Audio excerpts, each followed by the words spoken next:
দেখিয়েছি আপনাদের ভারত বিদ্বেষের খবর দেখেছি। এবার দুই ভারতীয়কে তুলে নিয়ে গেল বিজেপি।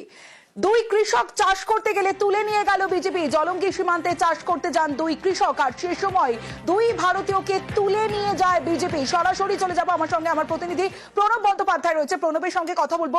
প্রণব, প্রথমেই যে বিষয়টা তোমার কাছে জানতে চাইবো, কেন নিয়ে গেল এবং যেখানে এই দুই কৃষক চাষ করছিলেন সেই জমি কি সীমান্তের ওপারে?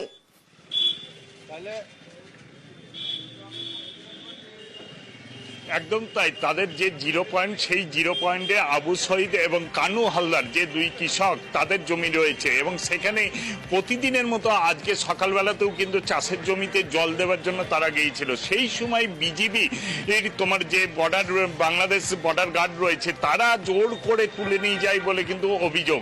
তারপরে এই খবর ছড়িয়ে পড়তে পরিবারের মধ্যে উৎকণ্ঠা দেখা দেয়। তারপরে এই যে 146 নম্বর যে চরভাবদা যে বিএসএফ এর যে ক্যাম্প আছে, সেখানে পরিবারের লোকেরা এবং তৃণমূলের যিনি পঞ্চায়েতের সদস্য রয়েছেন ওই এলাকার চোয়ার, তিনিও যান এবং তারপরে বিএসএফ এর কাছে অভিযোগ করে এবং বিএসএফ এর পক্ষ থেকে তোমার বিজিবি সদস্যদের সঙ্গে ক্যাম্পের সঙ্গে যোগাযোগ করা হয় এবং তারা স্বীকারও করেন এই আবু শহীদ এবং কানু হালদারকে তারা ধরে নিয়ে গিয়েছেন।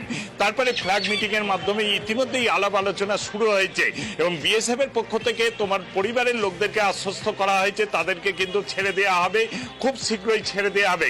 কিন্তু পরিবারের লোকদের অভিযোগ বা এলাকাবাসীর অভিযোগ, মাঝে মধ্যেই এই ধরনের ঘটনা ঘটছে এবং আবু শহীদ এবং কানু হালদার দীর্ঘদিনের তোমার চাষি এবং চর যে জিরো পয়েন্ট রয়েছে বাংলাদেশ সীমান্তে, সেই 40 চর, সেই চরের মধ্যে তাদের জমি রয়েছে এবং প্রতিদিনই যে চাষ করতে যায় এবং আজকে সকালবেলা আজও তারা